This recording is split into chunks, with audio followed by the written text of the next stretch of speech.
Hey everybody, this video is called How is Love Fulfillment of the Law? And today we step out of our chapter by chapter study through the book of 2 Chronicles for a topical message on love. And so we're going to see how love fulfills the law. And so Romans chapter 13 verse 8, it says, "Owe no one anything except to love one another, for he who loves another has fulfilled the law." When we often think of love, we think of it mostly on emotions in today's society, but we must think of love beyond emotions. We must think of love in the biblical sense of self-sacrifice and seeking to bring good to others. And it's a love not just for those around us that are like us in the faith or within our inner circle of friends, but as Christians we need to have a love even for our enemies. And I spoke about love last Saturday on the humble love of Christ and the servanthood of Christ. And Jesus Christ is our example of a humble self-sacrificial love, as he washed his disciples' feet, even the one who would betray him. And love is sacrificial regardless of what the cost might be. I want to look at Galatians chapter 5 in verse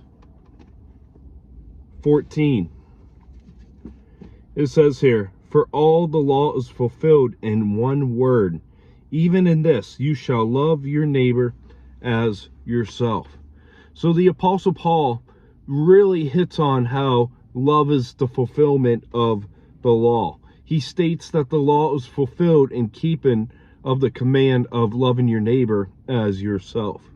And I want to look at Leviticus chapter 19, verse 18.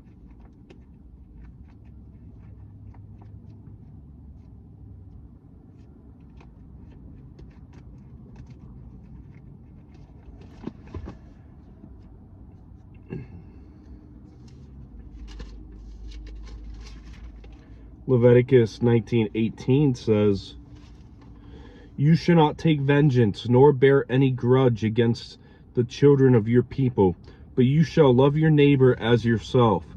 I am the Lord." So loving your neighbor as yourself comes here from the Mosaic law as seen in Leviticus. And I want to go over back to the book of Galatians chapter 6.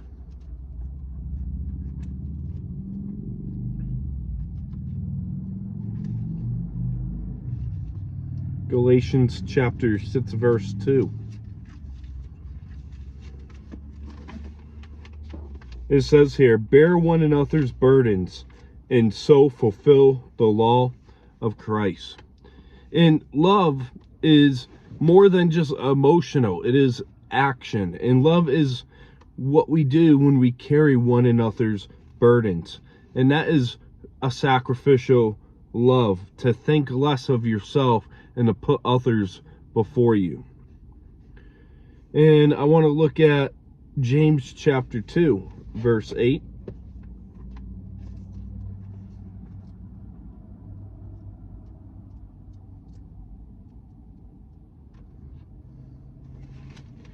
James chapter 2, verse 8, it says, "If you really fulfill the royal law according to the scripture, you shall love your neighbor as yourself, you do well." So James, the half-brother of Jesus, calls the command to love your neighbor as yourself as the royal law. And I want to look at one more passage, Matthew 22, verse 37.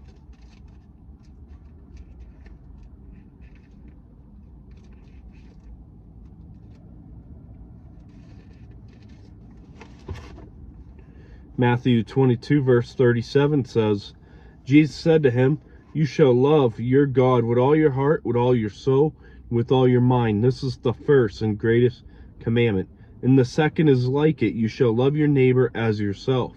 On these, the two commandments hang on all the law and the prophets. So we satisfy the demand of the law by loving our God first with all our heart, our soul, and mind, and then loving our neighbor as thyself. And if you believe you are a born-again Christian and you don't love others, you are mistaken. Because Galatians 5:22 says that the fruit of the Spirit places love at the very front of the list of the fruit. And it's an ingredient that starts the fruit of the Spirit. And that's going to wrap up today's video. Nice short topical Saturday. I hope to see you back this upcoming week as we're going to be looking at the reign of Rehoboam. So I hope you have a great rest of your weekend. God bless.